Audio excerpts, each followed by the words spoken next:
So all of you here are made up of students across business, government, law and criminology. You're about to hear from people who work and teach across the college, as well as other speakers from across the university to provide you with some useful and practical information to get your university life off to a good start. And then at about 11, we'll break out into separate sessions for law, criminology, government and business. So I'll give you instructions as to where to go when the time comes. To begin though, I have a short welcome video to play you featuring Professor Colin Sterling, who's the President and Vice Chancellor of Flinders University, along with Professor Deborah West, the Interim Vice President and Executive Dean, and Associate Professor Simone Tur, the Pro Vice Chancellor Indigenous. So I'm just going to play this welcome video for you now.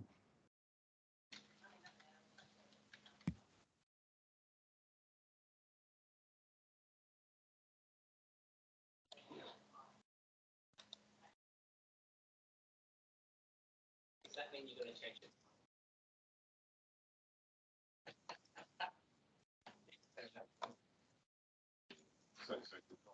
You don't see.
Oh, yes, yes,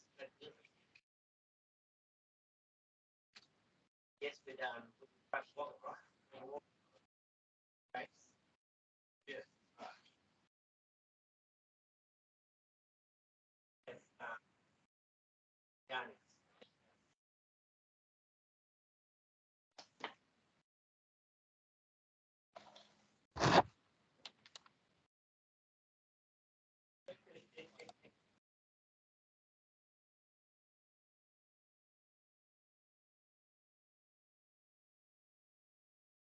Yes,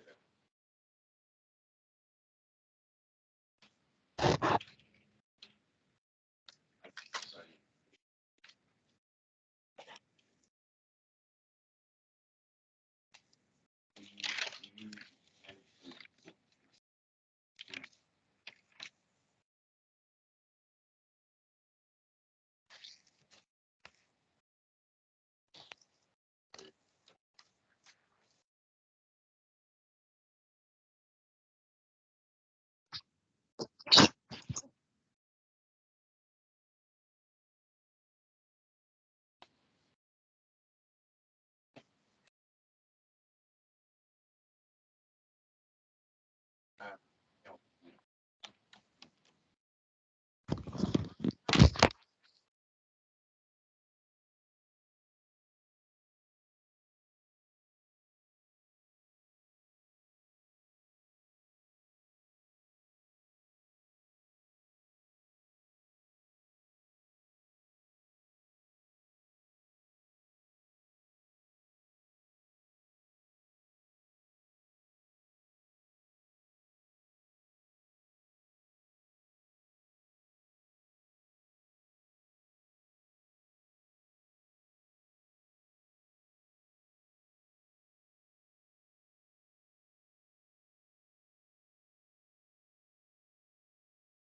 All right, so there's a welcome video, and we'll be kind of expanding on some of those services and points that the people in the video spoke about. But for now, I'd like to welcome Professor Michael Gilding, who is the Executive Dean of the College, to say a few words to welcome you. Thanks, Michael. Thanks very much, Jeremy, and look, welcome to the College of Business, Government and Law. And welcome to Flinders. It's actually, as Jeremy mentioned, it's a while since we've seen this many people in this lecture theatre, and I just want to say how great it is that that we're back and that we can do these things in person. We actually have I think we've got about 40-50 people online as well, so a big call out to you as well. And of course, there's great things about being here in person, and there's also sometimes it's also really flexible and convenient to be online. But there's some, like one of the things about learning is it's very much a social experience. We learn partly through our conversations with other people, and we learn through through arguing things through. So that physical presence, being here, is a great way to learn stuff, but it's also just important in terms of forging relationships, connections with other students. So I'll say more about that in a moment. You come from a lot of different places, international and local. Just give me an idea. So how many of you come from overseas? And call out where you come from. Mauritius, India, Yemen. Sorry? Myanmar. Sorry. I heard wrong then, and then I couldn't get off it. Kenya, Sri Lanka, India. Any other countries? Peru. I think we've just covered all the continents of the world, haven't we? Just about, and more than that. Where else? Papua New Guinea. And is anyone from interstate?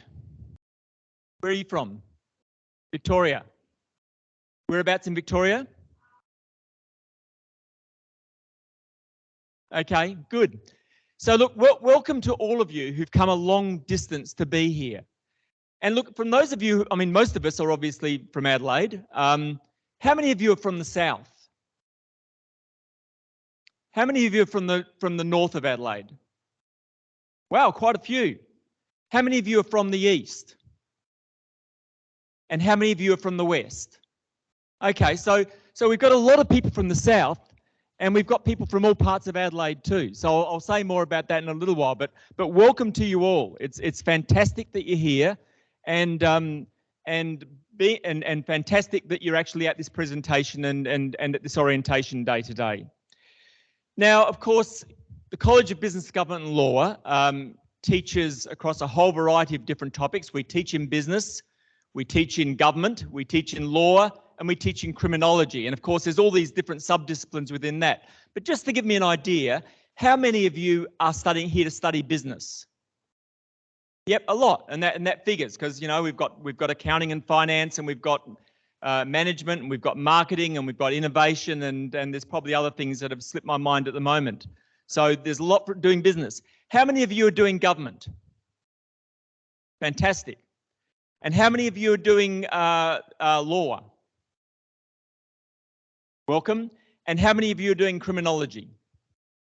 So so there's a lot of people in doing different topics in courses here today, and some of you are probably doing a combination. How many of you are doing double degrees? So a lot.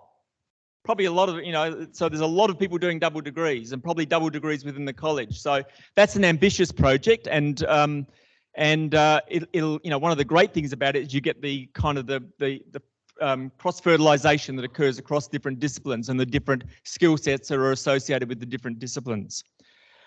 Apart from education, we do research in the college. So one of the things about universities that make them different from, say, other high, TAFE, for example, is that, universities are also research organisations, and so that means that what you learn is actually at the cutting edge of your field. It's the cutting edge of government, business, law, criminology.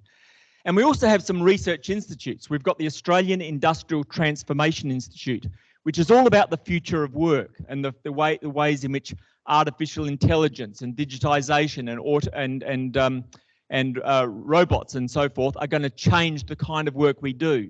And in fact, that's one of the big themes throughout everything that we study here, is kind of being future ready, not just sort of, preparing skills that are current now, but anticipating the skills that are coming forward.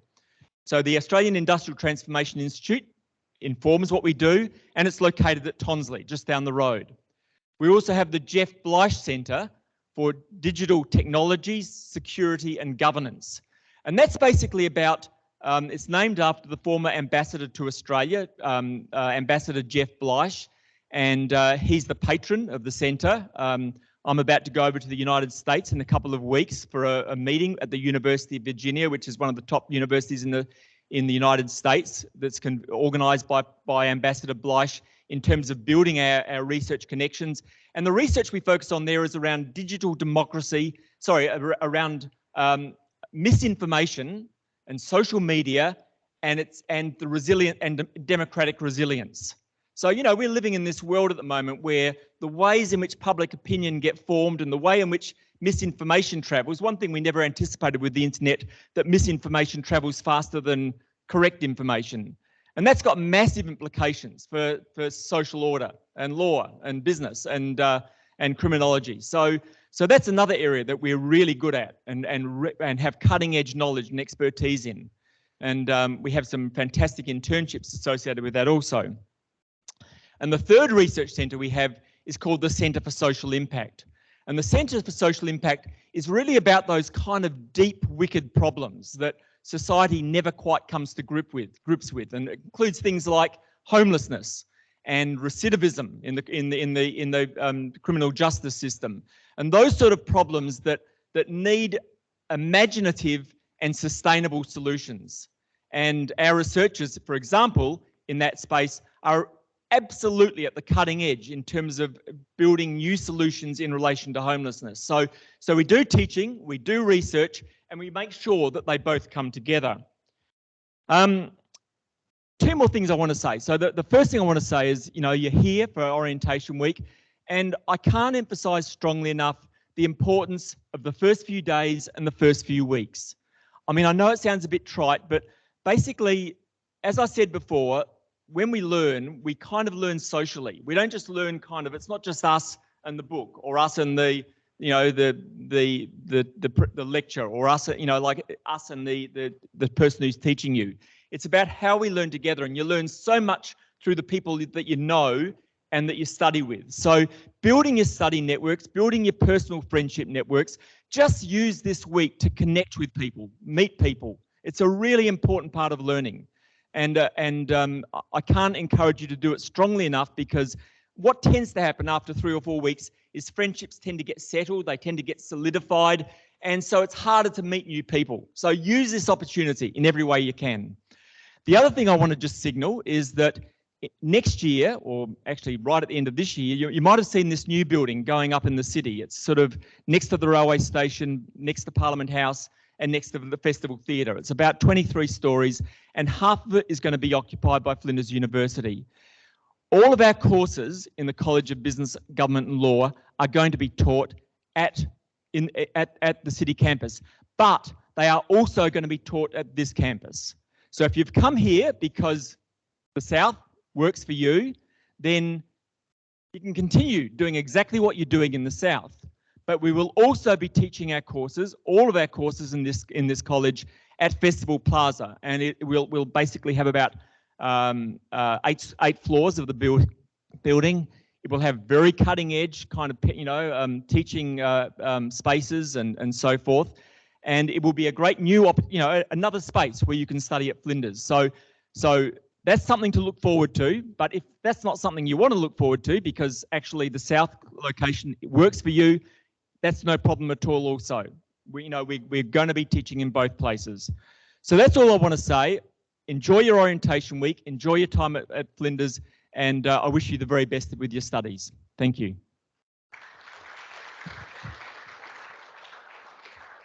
Thanks, Michael.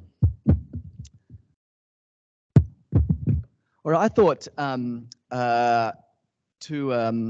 follow that up, I'd tell you about a story that I read not long ago, and I thought, oh, that's really relevant. I think I can use that in this welcome. And it's a bit kind of, you know, it's inspirational as well, and it kind of themes nicely with the space kind of thing that the O Week designers have come up with. Outer space, of course, you know, symbolically important, held up as, you know, the pinnacle of human achievement, ambition, curiosity, possibility. But you know, I acknowledge the space theme also represents that, you know, going somewhere new, stepping out into the unknown, whether that's, you know, not just a new university, a new city, a new country. Everything may feel a little foreign, a little exciting, a little scary. But I just want to reassure you, it won't take long. You'll get to know the place. You'll suss out your transport, your lecture theatres, your tute rooms. You'll know where to get the best coffee on campus, and you'll find the best places to drink that coffee. So you can, you know, not only drink that nice warm beverage, but drink up the views of the city and the sea as well. This is a scientist, Dr. Megan Christian, an Australian scientist. Dr. Christian grew up in Wollongong, south of Sydney, where she studied science at university, went on to do a PhD. And then sometime after that, she, along with 22,500 people, applied to become a trainee astronaut with the European Space Agency. Dr. Christian was one of 17 selected to get on that program. Doesn't mean she's going to go into space, but she's in the program. Fingers crossed for her. Now, one of the things that helped Dr. Christian and her application was the fact she spent a year in Antarctica at this French-Italian research station called Concordia. So here temperatures are extreme. A third of the year is in full darkness. People are isolated for months, and for a good part of the year, there's no possibility of outside support from land or air. So she had this experience of these extreme weather conditions combined with extreme isolation.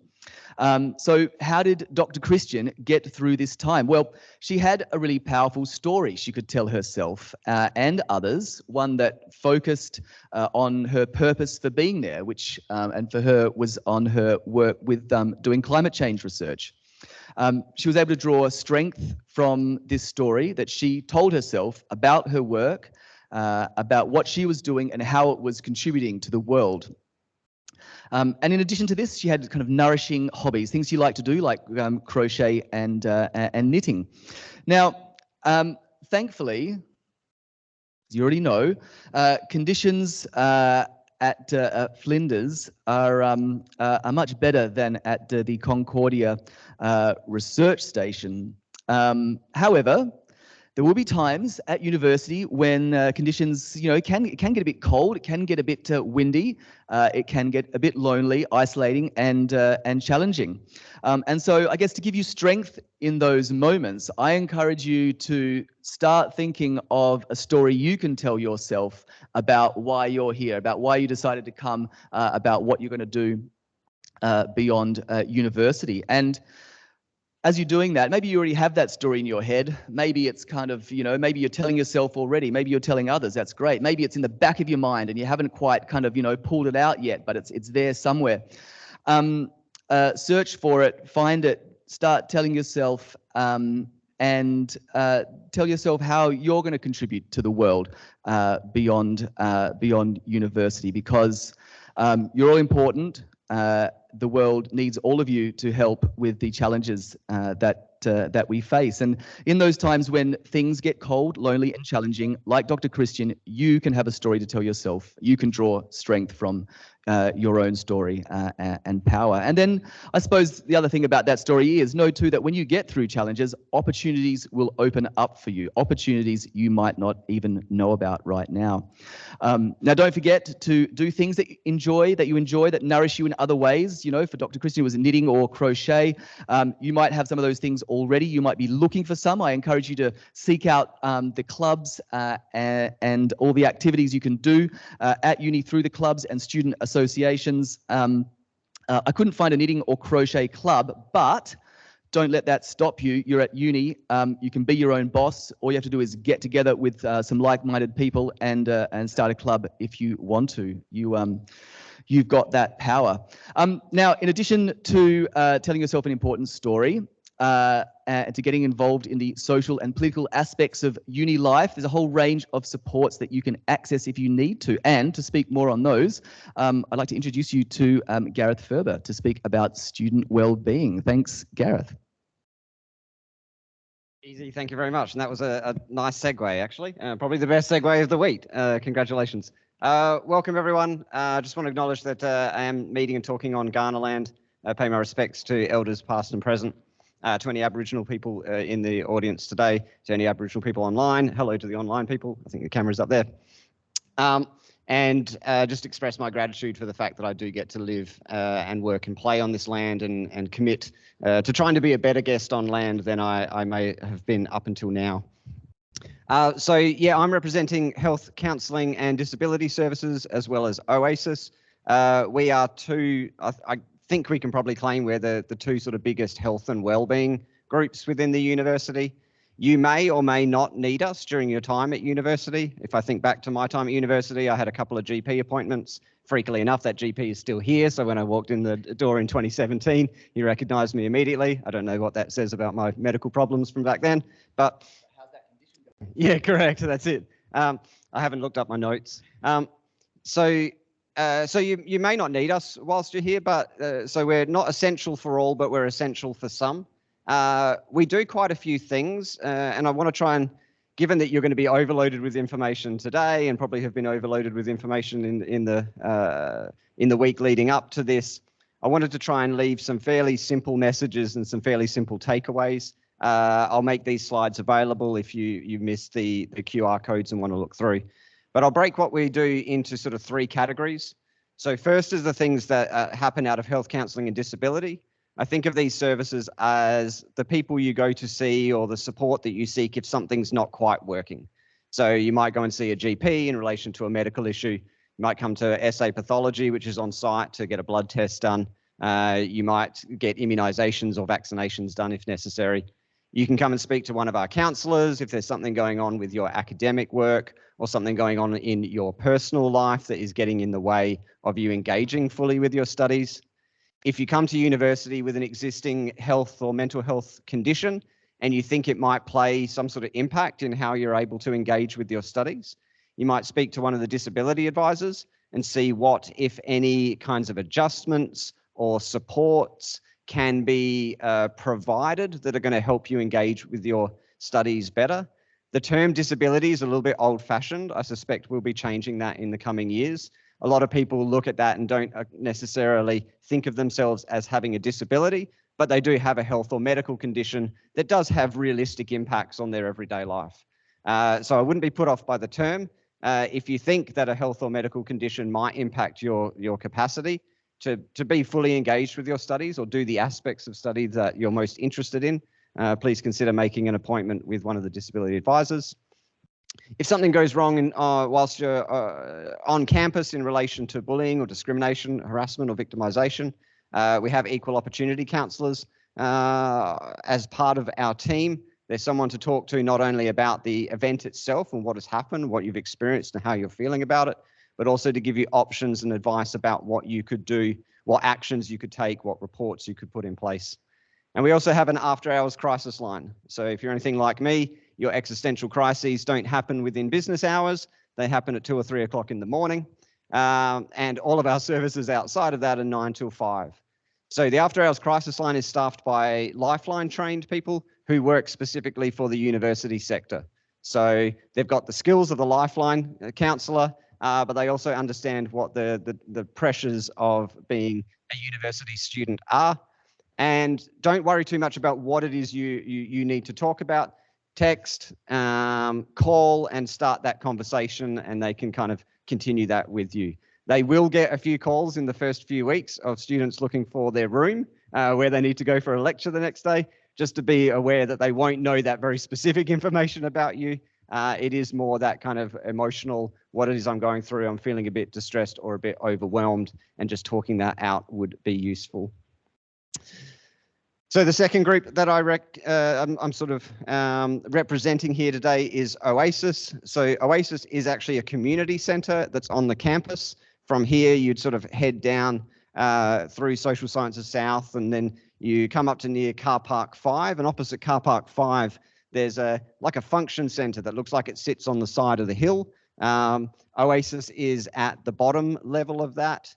At its simplest level, it's just a place to go if you want to hang out, want to get away from the hustle and bustle of the hub, for example, want to find a quiet spot, plug your laptop in, do some work. If there's a few of you, there are quiet spots that you can find in the centre just to sit down and have a chat. There's a fully equipped kitchen, so you can heat your lunch up. You can put some stuff in the fridge to hold it for later. Probably worth putting a label. We're pretty good with people not stealing other people's lunches, but it can always happen. So there's a kitchen in there. But then there's also programs running throughout the week at Oasis. And Oasis in many ways is there for students who might be feeling a little bit disconnected. So it's pretty easy to come to uni, and in a uni the size of Flinders, 28,000 plus students and staff.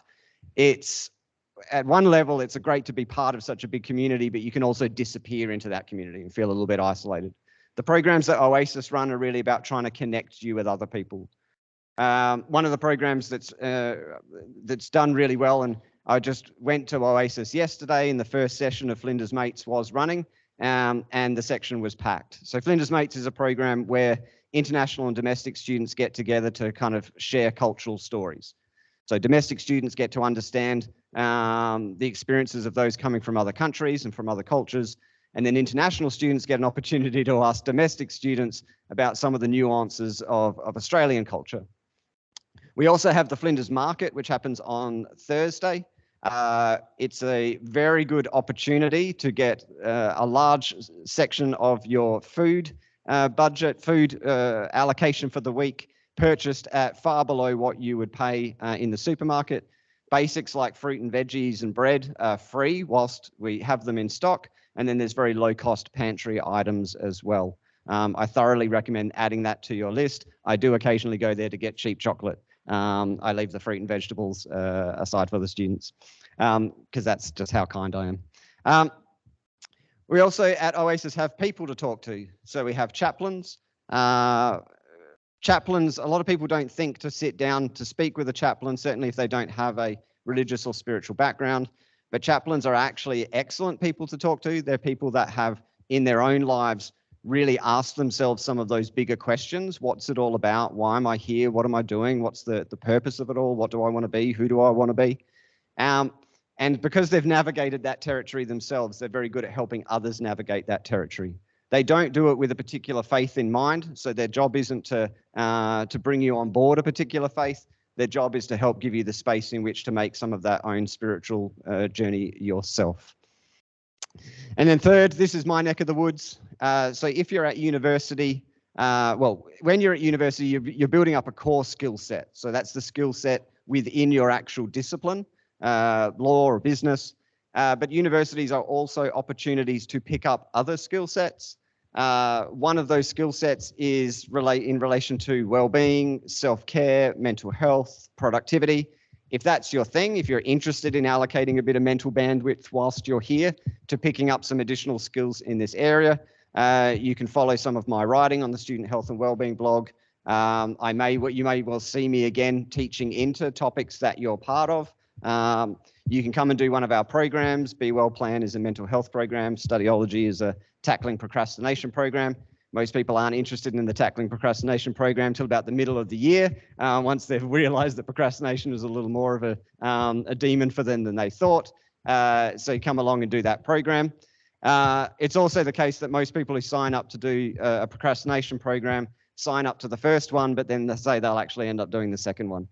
So they put it off until later. So I recommend signing up for at least 2 studyology programs so that you'll definitely attend the second. And then finally, around the university, you might see a campaign called the Good Vibes Experiment. It's been up and running since 2021. It's a little either green or sort of purple book, about so big, about diary sized. In it's a whole lot of tips and tricks about how you bring positive emotions into your life. So as a psychologist, I trained to help people take or reduce the difficult ones, the stress and the anxiety and depression. But there's also a science about how we bring into our lives the things that we want: excitement, curiosity, awe, interest, compassion, gratitude. We can actually activate those through the actions that we take. The Good Vibes Experiment is like a preliminary guide on how to do that.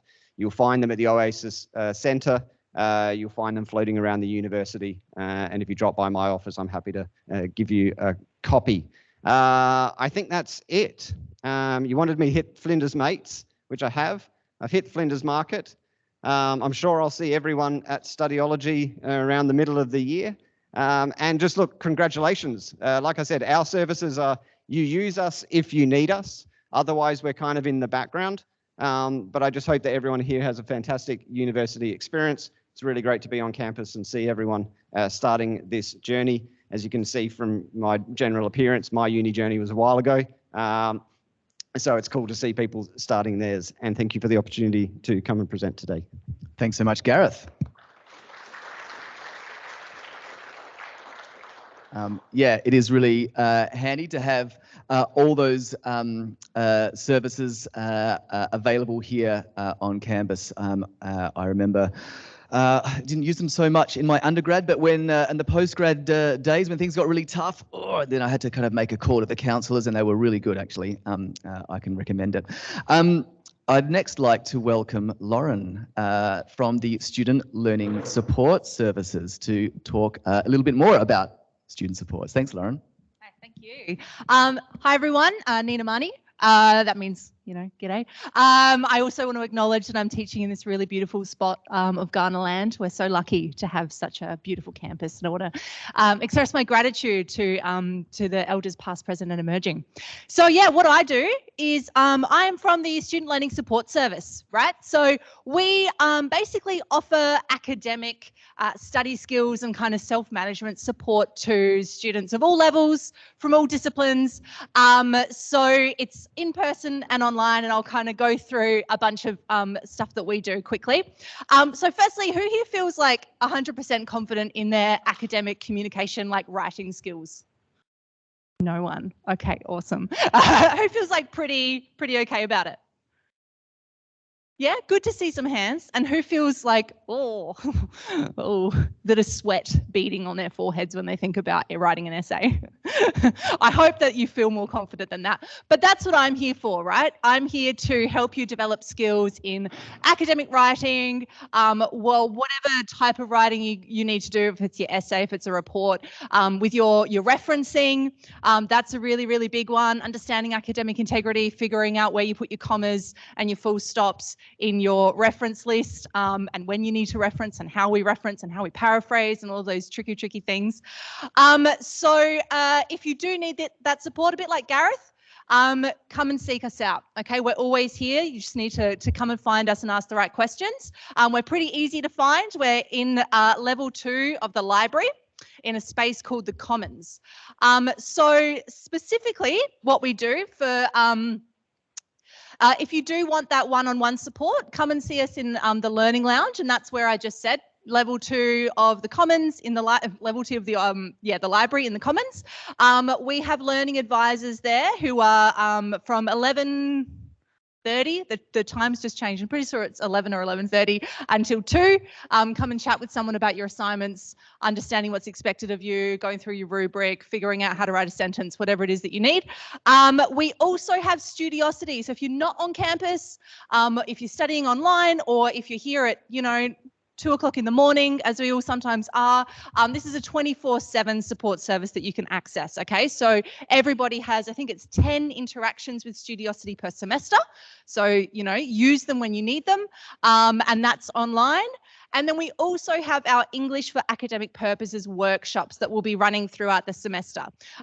There's information about all of these on our website. So if you want to find out what is covered in those workshops or where to find us or what hours, anything that you've, forgotten that I've said, go to our website. We're on Flow, we're on Canvas, and we're probably going to be in many, many of your topics Flow pages. And some of the other things that we have, you'll see us around. We have a Back on Track program. So if you maybe had a bad week, didn't do so well in an assignment, and need to resubmit, this is a program to help give you confidence in that resubmission and give you the tools that you need to improve and get better. We also have the Learning Toolkit and a whole bunch of online study resources. So if you just want a quick guide on, say, how to write a good topic sentence, a quick guide on how to bring your paragraph together really well, you can find all of that through the Learning Toolkit, as well as like templates on things like essay writing, report writing, reflective writing, all sorts of things. If you want to learn a little bit more about how you study or what your preferences are and what your strengths are when you study, you can do a fun little quick study quiz, which will link you to some things that you might find interesting if you want to keep growing. And this week, during orientation, we have our Ready to Go sessions, which you can find recordings of online for those that have already been. But this is, how to get set up for your studies, basically. So I think that's kind of it in a nutshell.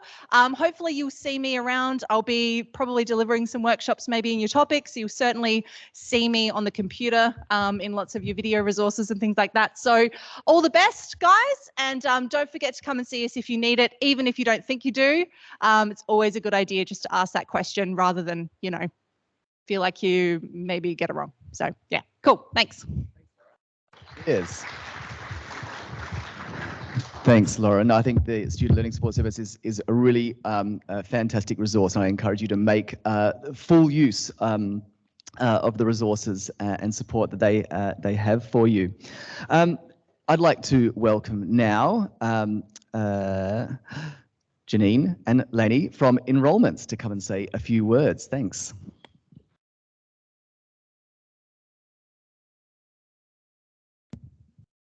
Hi everyone and welcome. My name is Lani. I am an enrolment and course advisor. I look after the business and government students. We've got Janine Clark here, also an enrolment and course advisor, and she looks after law and criminology students. If you have any questions for us, as our title suggests, we provide enrolment and course advice.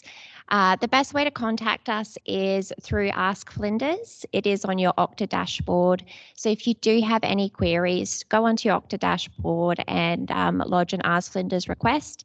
Depending the query, Janine and I will respond accordingly.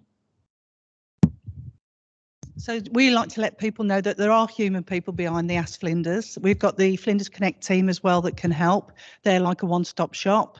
They're really good for general advice, but then if you actually need course advice, they'll send the inquiry through to us. And Michael previously recognised some of you guys that are doing combined degrees. So we would strongly recommend that you find the course rule. You've all got a course rule, so every degree has a course rule, but with your combined degree, your course rule is different to the standalone degrees. So for example, if you're doing law and criminology, there's a course rule for law, there's a course rule for criminology, and if you're doing a combined degree, there's a course rule for the combined degrees as well. So we strongly recommend that you find that. If you can't find the combined degree course rule, please lodge an Ask Flinders request and we'll be happy to send you a study plan. So all of you should be able to find a study plan on the website for your degree to help you with your enrolment. I should imagine a lot of you have already enrolled. So we always try and recommend as well to new students, if they're not aware, that first year topics begin with a 1. And a lot of you should be in first year topics unless you've received credit for previous studies. Then at that point, you could potentially be taking second year topics in your first year. But first year topics start with a 1, second year topics with a 2, 3, and moving forward. So please make sure you're in first year topics. If you've got any queries about your enrolment, please lodge an Ask Flinders request, because the earlier you contact us, if you're off track, we can get you back on track right from the start. Thank you. Thanks, Jenny and Lanny. All right. So at Flinders, there's a lot of very different or student associations that you'll come across in each of the disciplines. They're a really kind of valuable aspect of university life, and I think can really add to your, the kind of social as well as the political and academic experience at university. So we have all the presidents of the student associations here today. Thank you for coming. And they will tell you a little bit more about who they are and what they do. Can I welcome Ali, the president of the Flinders Business Students Association. Thanks, Ali. Thank you. So hi guys, I'm Ali. I am the president of the Flinders Business Student Association. So we are here for all students who are studying business or have an interest in business. So you don't have to be studying business to be a part of our committee.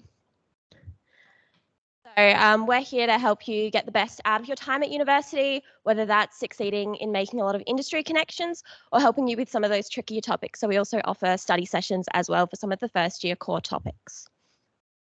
So this is our current exec team. We have myself, our Vice President, Lily, our Treasurer, Jamila, who is also here today, our Secretary, Ashen, and our Social Director, Braden.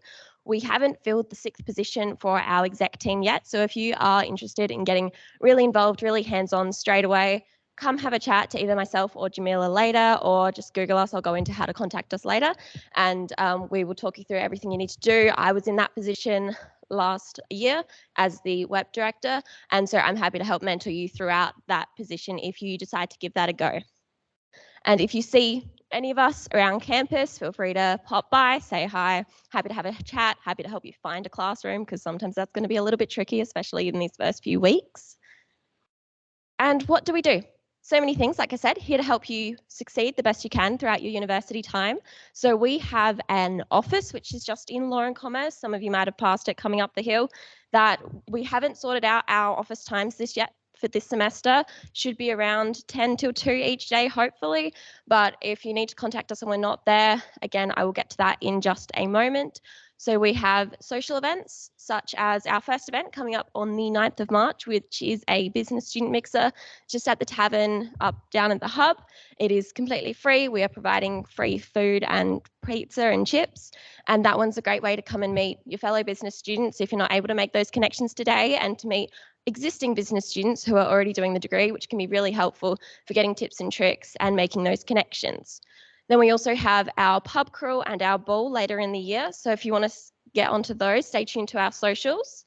And then we've got our wellbeing, education and professional development events. So we do things such as celebrating Harmony Day, looking at Are You OK Day, World Mental Health Day, helping you have a bit of a break from your studies and helping you check in with your hopefully new friends that you make this year.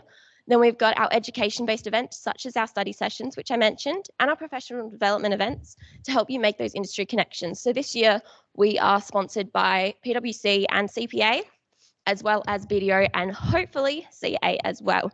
So we're going to have a lot of exclusive events with those industries and those companies to help you make those connections and get the best opportunities that you can. And we also have our industry dinner at the end of the year, which will help you also make those connections and kind of have a bit of a celebration at the end of the year. So to get in touch with us, we have most socials you can think of. We've got our Instagram and our Facebook and our LinkedIn. Feel free to give us a follow on there. Jamila and I will go into a bit more detail in the disciplinary sessions about becoming a member and joining the team and how to go about that. But feel free to contact us in the meantime, anytime after this today, to have a bit of a chat, get some tips about studying and anything like that. We also have a first year guide. So I was asked to provide a tip or two for settling into uni life, but there are so many that I could give you. So instead, I'm going to direct you to our first year guide. That one has absolutely everything you need to know about transitioning into uni, how to find classes, what different assignments mean, what's the difference between a seminar and a lecture, some parking tips, where to go for the best places for food, etc. So if you go onto any of our socials or onto our website, you'll be able to find that one, and that'll be your best place to go for getting used to uni life. Thanks so much, Ali. Now, can I welcome Takuma, the president of the Flinders Law Students Association. Is Takuma around? He was here earlier. If not, we can skip to Lockie. Perhaps they're being summoned in. Hey, Takuma. Welcome. Takuma, over to you. Here's the mic. Thank you. So I'm Takuma. I'm the acting president of the Flinders Law Student Association, or FLSA. And so essentially, we run all of the events, competitions, seminars that law students can get engaged with to draw the most out of their law degree. Yeah, the best way to get in contact and work out what we're doing is probably through our website, flsa.org.au, I believe, or you can just Google Flinders Law Student Association. And as for a top tip for studying for the upcoming semester, it would probably be to know where you study best. Like maybe you get distracted at home, or maybe the silence in the third floor of the library is deafening and you just can't focus.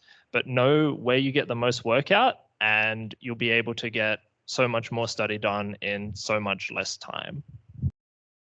Thanks, Takuma. I think there are some really nice kind of nooks, aren't they, around, you know, especially around the plaza and the hub and stuff. So some nice little corners with windows and beautiful views and stuff. So. Oh yeah, there's so many good places in the library, just around the campus. It's a really nice looking place. So you can probably always find somewhere that just clicks with you. Yeah. Beautiful. Thank you. Do you want to hand the mic to your right? Lockie, over to you. Hi, everyone. I'm Lockie. I'm studying a double degree in criminology and psychological science, and I'm the president of the Flinders University Criminology Association. We host like a lot of social events like mixers for your first years, pub crawls. We do a ball at the end of the year, and we do other educational events like we do tours of the old Adelaide Jail, the Z Ward Mental Asylum in Glenside, and stuff like that to try and get some real good engagement in your degree.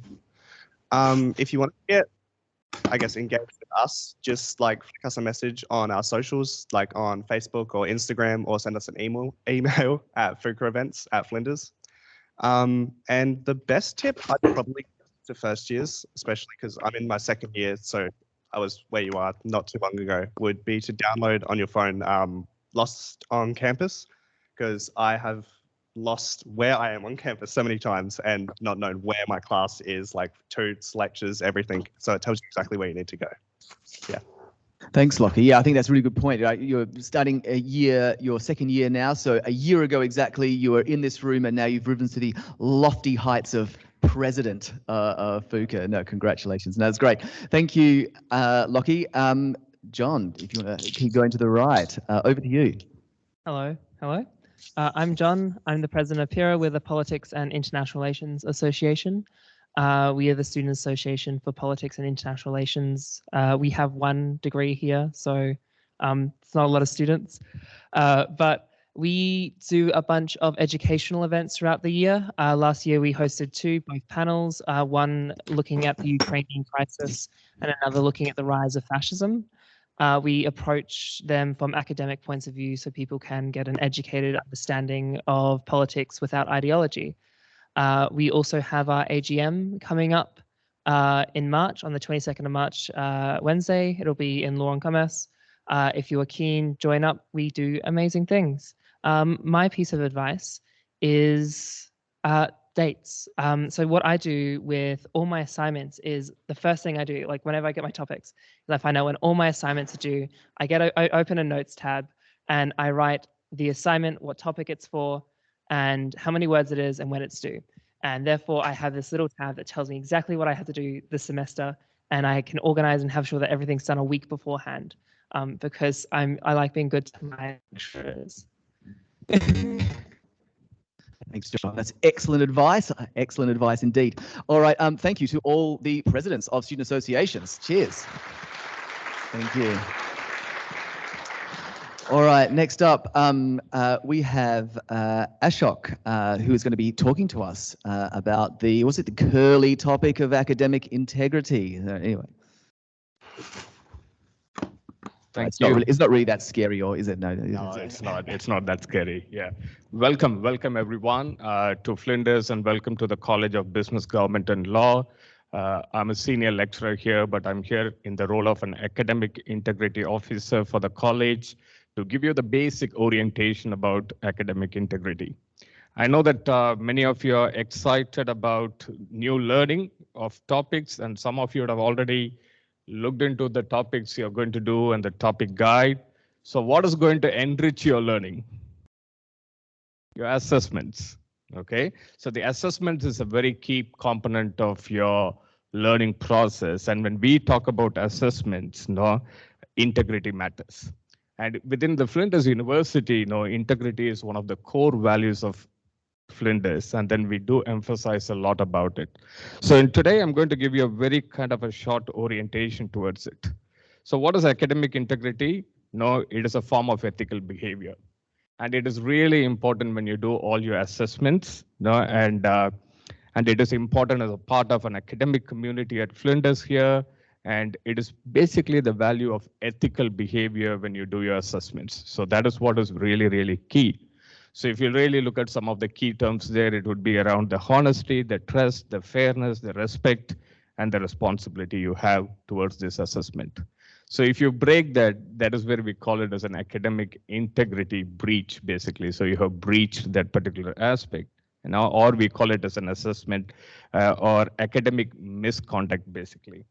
So what are some of the principles here at Flinders? Now, I'm going to give you a very generic kind of an overview, but your topic coordinators will walk you through specific to each of these assessments. And it applies to all, because assessment could be as simple as taking a test in your flow or an in-class quiz, or it could be as detailed as it could be a project for an entire semester and you have to submit something. Okay, so the first thing is about you being responsible and honest. So when you do a particular assessment and producing your own work. Okay, so some of you would be a little puzzled why I have to emphasize these things, but it is really, really important. And you need to adequately acknowledge the work of other people when you do it. So that is what exactly when Lauren was talking about, and they're going to offer you some help around it. And if you don't clearly know about it, and not falsifying any of the work. So that is very key. And using only authorized sources during the assessment task. So these are some of the very key principles if you look at it. So if you follow this, what's going to happen in a broader community context, if you look at it, so by maintaining academic integrity, you're protecting criminals in the society. Now, how does it happen? So there are third-party people who does assessment for students, and these days it is very tempting. Okay, if you start, I'm sure every one of you have social media, and then if you start posting photographs of university, I wouldn't be surprised they contact you for assessment help. It happens to me. They don't know I'm an academic. I keep posting photos of Flinders in my Instagram, and then I keep constantly asked by people, do you need help with the assessment? Okay, so what happens in the later stages? It is all quite tempting, but what happens in the later stage is they come back to you and they threaten you. And they want huge amount of money, saying that they're going to tell this to the university or the place you're going to work. Okay, so if you don't get into it, if you don't breach it, or if you follow the principles, you're trying to avoid those kind of criminals in the society, basically. And to conclude so where you could get some help. So I understand you all very different kind of a schooling education or other educations what you had. Some countries academic integrity is not a big thing. So some countries they do emphasize about it. So you all come from different backgrounds. So it is important, and it is your responsibility to orient and about academic integrity. But at the same time, Flinders does offer a lot of support on that. So the first and foremost is your flow page. There is a tutorial around academic integrity, which you need to take it up. So which is really important. And the second one is about seeking clarification from your tutor, lecturer, or the topic coordinator. So that is really key. So if you think that you're not sure about anything, talk to them. So don't simply rely on advice from just other students. So that is another key. I know that business association students, they have some, and other clubs as well. They have, they would orient you, which is fantastic. Okay. But don't take random thoughts from students. So that's what I'm trying to mean. And finally, you have the student learning support services at Flinders University, which is another place for you to have a look at it actually. So in Flinders, we value student approach. Okay. And then we are very happy to give you, the timely comments and feedbacks. So in the last 7 years in my role as academic integrity officer, there are two predominant reasons why students get into this problem. One is about the time issue. Okay, they're trying to juggle different things.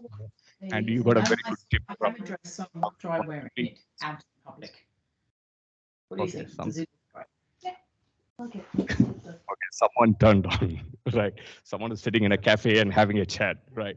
So there is a lot of support. Okay, so one reason is about the time issue. If you plan your assessment in advance, it's the primary reason. The second one is around when you work in the team environment, keep this academic integrity as an agenda so that you discuss up in front.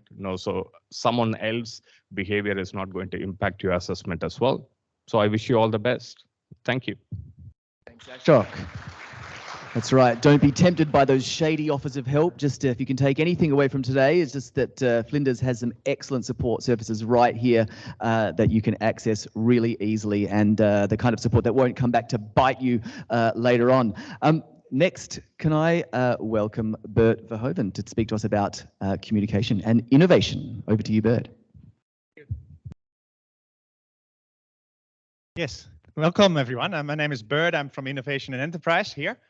Who is doing Inno 101 in the first semester? Anybody? If you know, the innovation topic. Nobody here? Not first semester? Or you don't know yet? You probably, some of you will. No? Well, you're going to miss out. I'll tell you later why. You should do it in first semester if I were you. Anyway, can I get the next slide, please? Those slides are quite important. Yes, stop it here. Why are you learning? Can you give me some reasons? Why? Why are you learning? Give me some reasons. Why are you learning? Who learns because they want to make money? Lots of it. Yes. Who learns because they want a better life?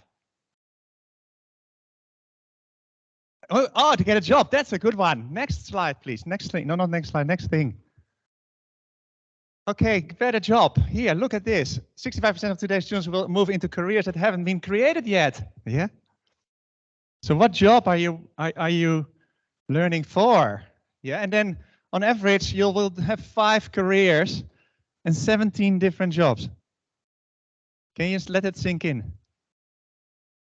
So if you're going to do your first career, you really wanted to be a primary teacher, yeah, or something. That's not going to be it for the rest of your life. Yeah, you're going to have lots of other things that you're going to do. And so what you need to learn is, if you can go to the next slide, is you need to learn to deal with change, to do things differently, and to prepare yourself for all that change that's coming. And so I like to run that video. That is some of our students who can tell you about innovation and enterprise.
So next, and just click through. Everything is there. So innovation and enterprise will start again. It was so good. Innovation enterprise is agnostic, as we call it. So you learn creativity skills and innovation and enterprise skills. And it's also about connecting. And as you can see there, how we'd like you to connect with us. And that's not just for us, that's not just for innovation, but for all your teachers. We'd like you to really engage. Yeah, and let us know if you don't understand something. We're here to help you learn.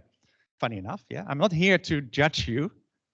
You don't know everything yet. I know you don't know everything yet because that's what you're here for. So we're here to help you learn. And so you got to come to us and ask for help.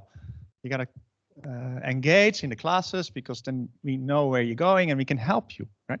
You're allowed to make mistakes as well, especially in innovation enterprise.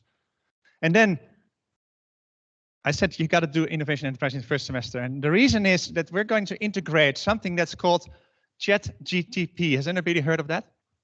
Can you get some hands up? The artificial intelligence chat. Hands up. Not everyone. Can I have some hands up who's used it? That's not that many. It's amazing. I can, in my life, and I'm old, in my life, I maybe have seen the iPhone before, and this comes at the same level. It is amazing, and it's going to change our lives. And we're in Innovation Enterprise in the first semester. We're going to use it. We're going to integrate it as a learning tool for creativity, for projects that you're going to do, and not as a cheating tool. Yeah, and that is going to be very interesting. And we're going to learn with you about how to use that. So if you're interested in Innovation Enterprise, if you're interested in artificial intelligence, do that topic in the first semester because it's going to be exciting. Thank you so much. The next slide is about our topics, and that's just boring stuff. Please, thank you. Next one. Thank you, Jeremy. Thanks, Bert.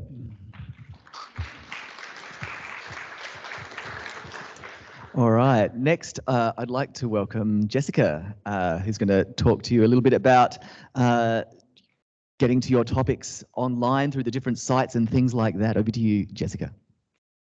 Thanks, Jeremy. It's great to see everyone here. So I'm Jessica Gnawa, and I am, is it got a slide with my name? No.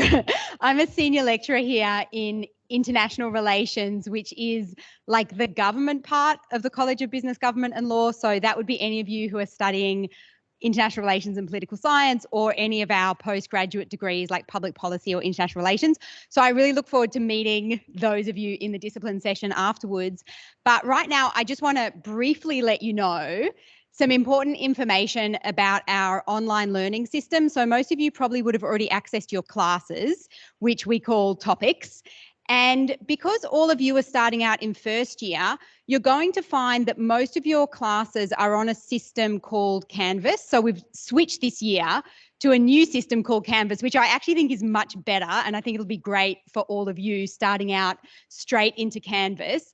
But I just want to let you know, in case it's confusing at any stage, that we did previously have this other learning system called Flow, F-L-O, and it's still around. So if suddenly you hear people talking about Flow, or maybe you take a class that's not first year, it's second or third year for whatever reason, and suddenly it's in a different learning system, that's why. So some of you might find that most of your classes are in Canvas, but you have like one or two in Flow. Now they're essentially quite similar. Canvas is just like has a bit more functions and is a bit better. But I don't think you'll find that too confusing. But just to be aware that if you can't find a particular class, there'll be like a little notification at the top of your Canvas page saying your class might be in Flow, like click here to find out. So just not to panic if you don't see all your classes in one place, if you happen to have some that are not first year. And then I guess the only other thing I want to say in that regard is that we as academics are also learning this new system. So you might find like a few functions that we haven't quite worked out yet along the way. So if you notice anything in your Canvas sites and you think, oh, I can't access this, or why is this not available, just let your topic coordinator know, because it's no doubt, you know, some small oversight on our behalf as we're all kind of getting to learn this new system. And then the final thing I want to say as kind of key takeaway is, you know, we have the Ask Flinders, which is amazing and which you can use for anything. But another really important like go-to person for you for any class is your topic coordinator. So basically you should find on the Canvas site your topic coordinator's information up front and center. And if you have any questions, if anything doesn't make sense, if you have issues, just email your topic coordinator. Like, there's no question too small or too silly. Do you know what I mean? Like, we are always really, really happy when students actually reach out to us and communicate with us, and then we can kind of help you out and troubleshoot like at an early stage. So good luck with your learning journey, and I really look forward to meeting those of you who are in the politics and international relations group. Thanks, Jeremy. Thanks so much, Jessica. That's right, and you might also come across Flow, because if you choose to do some of the courses offered through the library and also the Student Learning Support Service, then some of those courses are still on Flow. Next, I'd like to welcome Sam to speak to us about success at uni and mentoring. As I said, shout out to all the mentors. Thanks for your help this morning, but Sam, you're going to do that here. Over to you. Did that great. Thank you, Jeremy. Guys, you can come across the, yep, that's it. Excellent. Just hover behind me awkwardly. That's fine. Awesome. All right. So as Jeremy said, my name's Sam Contra. I am a lecturer in law, and I also run our enrichment and wellbeing program, which is our mentoring program here in the college.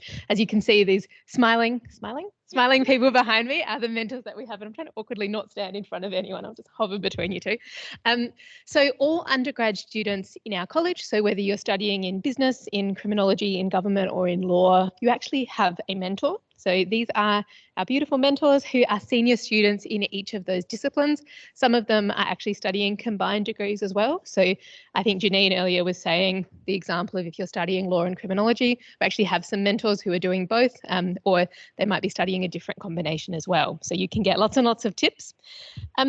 So as you can see on the screen, some of you might have already heard from a mentor. Who's heard from a mentor? Who's had an email or a phone call? Yeah, some of you, fantastic. Some of you might also have those coming in the next week or so. If you haven't heard yet, don't stress. We are in the process of getting in touch with everyone, but the program will be launched next week, and I'll talk a little bit about that in a second. Now, you might be thinking, oh, it's okay. I know I'm new to this, but it's all right. I'll be fine. I don't need a mentor. So my next goal is to try and convince you that, yes, you actually do. So these guys they're in their second year or above. They've been there, done that. They get it. They've been studying here for a little while. They understand the tips, the tricks. They know what's what, and they can give you lots and lots of advice as you go through. So they'll run weekly mentoring sessions across the semester. So 30 to 60 minutes. We have online options as well if you prefer to come in that way. And each week they'll give you a handful of different tips. They might run some activities, really helping you on what's really important for that particular week. So we know that there are certain parts in the semester that might be a bit more stressful, or that you might need to know some more things about referencing or whatever it might be, and they're here to give you tips and advice on all of that. They're also a really good sort of triage service. So if you have a question, but you're not really sure, oh, I don't know who to ask, I don't know what to do, I'm a bit nervous about approaching one of my topic coordinators, these guys, your mentors are the ones who approach. They will be able to find the answer for you, or they'll be able to direct you to someone who can help. So it's a really valuable program, really valuable resource that we offer here in the college. And I really encourage you to connect with your mentors.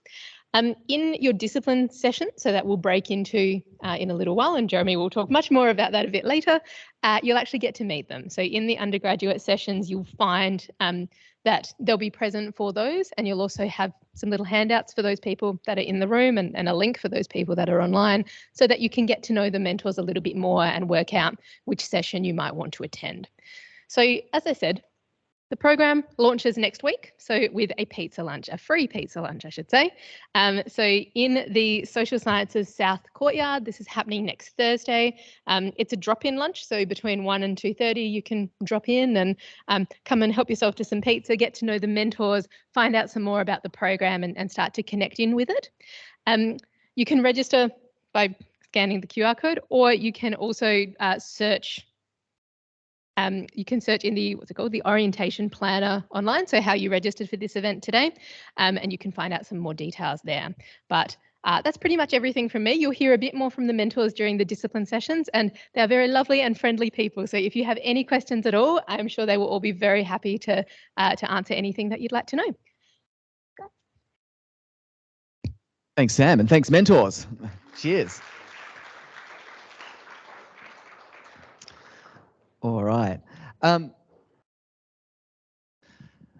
Next, we have Jenny Richards. Jenny is a lecturer in the law school and the disability academic advisor. And Jenny is joining us and presenting online. Jenny, are you there?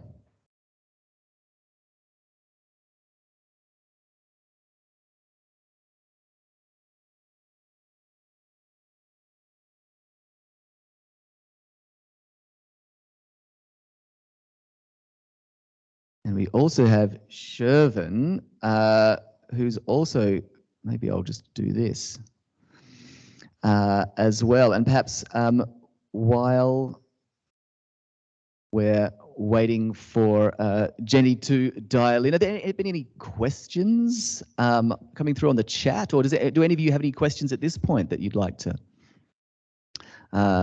ask?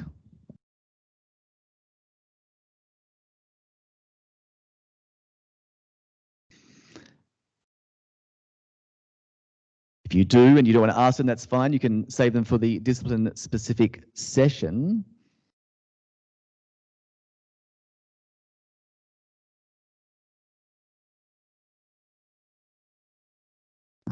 Here's Jenny. Hi, Jenny. Are you ready to speak to this lovely bunch of people about your role as disability academic advisor? Oh, you're muted. Oh no, what have I done? No, it wasn't you, it was me. It wasn't you, it was me. That's the catchphrase for this morning, I think. Yes, so are we all good to go? We are good to go. Excellent. All right. Well, morning everyone. I'm really glad to be able to join in, and thanks very much to Jeremy for arranging the tech side of things. It gives me a chance to introduce myself to you in person. My name's Jenny Richards, as it says there on the slide, and I'm this college's disability academic advisor. And as it says, first point, Flinders provides what's called reasonable adjustments to assessment and teaching arrangements for students with a disability. And the practical method that we use to do this is by providing students with what's called an access plan, usually referred to as a DAP. We kind of have quick fire ways of referring to everything, and so that's what we call our access plans. Disability advisors through the uni's health and counselling and disability service are the ones who develop the DAPs and actually, formulate them for you. And it can get a little bit confusing because my title is similar, but I'm the academic advisor. I don't draw up the access plans, but I do liaise about how they're implemented for students in their teaching and their learning. And the practical steps for doing that are there on the slide. I won't talk about those now, but I will emphasise the need to get in early so that when you have a DAP, it can be used for all of your assessments and classes and things that are needed right from the get-go. The links to all of that are on the next slide. So Jeremy, if you'd be so kind as to flick through to that. I want to highlight a few key points about our system here. And the first is just about context. The word disability has a legislative meaning. I'm situated in the law discipline, and so I'm always kind of mindful of that side of things. Lots of people don't see themselves as living with a disability or don't use the word disability to describe themselves, and there can certainly be a lot of stigma socially about that word. That is not the case here at Flinders. For us, it's a functional word. And the other ramification of that in terms of the provision of services here is that it is an incredibly broad category. And the point I'm making is that you might qualify for a DAP but not even know it. You can see on the slide there that it covers all kinds of things, which also means that if during your study here you become chronically unwell or pregnant or a carer, or you suddenly get some kind of diagnosis, then please get on to us at that point and see what support you might be able to access in your studies. Because that's the other thing that I really do want to emphasise. This is support that you're entitled to. It's not an advantage over other students who don't have a DAP. It actually does the opposite. It makes sure that the academic playing field here, so to speak, is as level as it can be.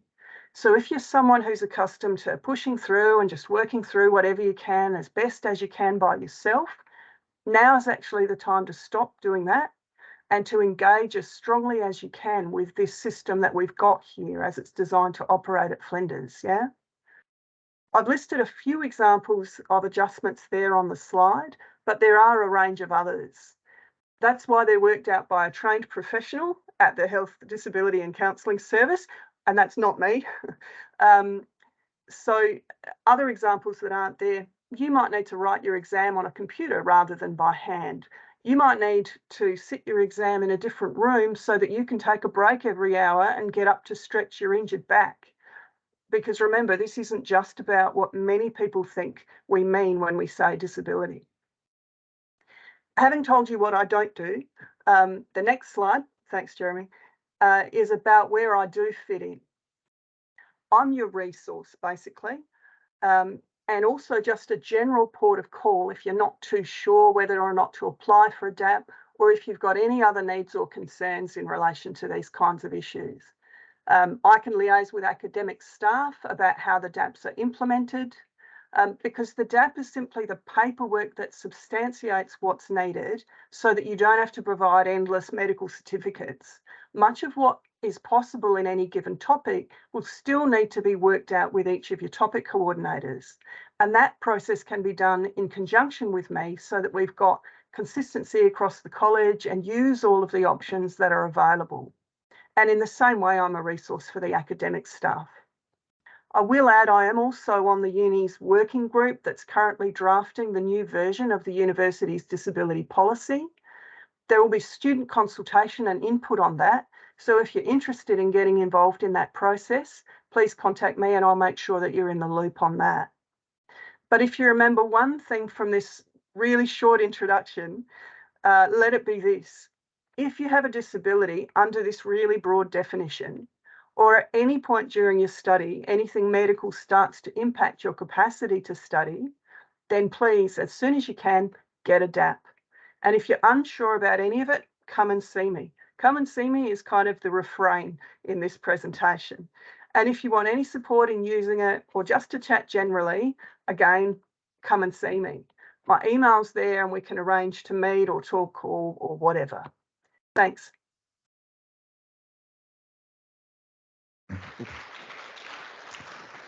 Thank you, Jenny, for speaking to us about your role and about disability access plans for those students who may need it. Next up, we're going to be hearing from Shervin Chokri, who is the International Student Advisor. So I was really fascinated and interested by all the people that put their hands up and told us where you are from all corners of the globe. Can I, is Shervin, let's just see, is Shervin there, and are you ready to speak? Yes, I just jumped in. Thank you. Hi. Thanks, Shervin. Over to you. Yeah, all good. Hello to all our international students. Welcome to Flinders. So this is International Student Services, and we do provide support to our international students in terms of if they have questions about adjustment in Australia, or if they're confused about their visa, or if they want to find friends, they're after some socialization. So we do organize events for students as well. Our office is at Bedford Park Hub Level 1, and you can see our contact details, iss@flinders.edu.au, and our phone number as well on this slide. You can drop by our office if you have questions. You can send us an email. If there is a general question, our team will try to answer those questions. If your case is confidential, complicated, you need a case manager, we have private rooms to sit with you and find out exactly what your needs are, even if we need to contact organizations outside university like the police or legal services, or, you know, so we're just kind of like a person who knows about your rights and what services are available at university and outside university. And if you need help, we can help you with that. So definitely contacting our office can help you with that. We do organize orientations for the students. Please watch FISO videos.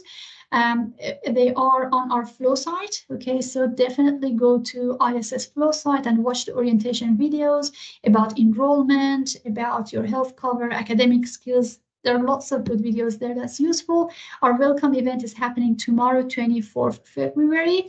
It's at the Plaza. From 11:30 to 3 p.m. We provide lunch, some entertainment, speeches, and prizes. You can use this QR code to enroll for that as well. And so basically, if you need any letters we issue for that, you need to go to our webpage. If you need a confirmation of enrollment, if you need to invite your family, friends to Australia. So definitely check out our webpage as well to see what type of letters we issue for you. And yes, we do have some events, like for example, again, there's a bus tour happening on Saturday going to Victor Harbor. So contact our office if you need help. And I think that's basically it. Yeah, that's it. Thanks, Jevin. Thanks for sharing all that valuable information with us. Before we finish up for this session, just a quick plug. There is a careers festival happening in March, in about a month's time. You'll hear more about this as the date approaches. If you're thinking, oh, you know, I haven't even started my first week at uni, you're already getting me to think about my career. Well, I encourage you to come along, have a look at the sorts of organizations, companies, businesses that come along. You know, just practice introducing yourself, and you'll be able to, you know, put those skills to good use in future years when these things come around. So that does bring to a close the big all-in college welcome. So just thanks again to all our speakers this morning. Thanks to you all for coming out in the hot weather and being here in person. We are going to have a 20-minute break, so you can, you know, stretch your legs, have a snack, grab a coffee, and then we're going to go into discipline-specific breakout sessions. So if you don't know where to go, that is where you go. If you are in criminology, you get to remain here in this room. If you are a business undergrad, or if you, for everyone else, it's going to be in this building straight ahead as you walk out this door. Our mentors are there ready to guide you, whether it's to the moot court or North 4 or the other tute rooms just in the Law Commerce building next door. Make your way there, and those sessions will start at 11:15. Thanks very much.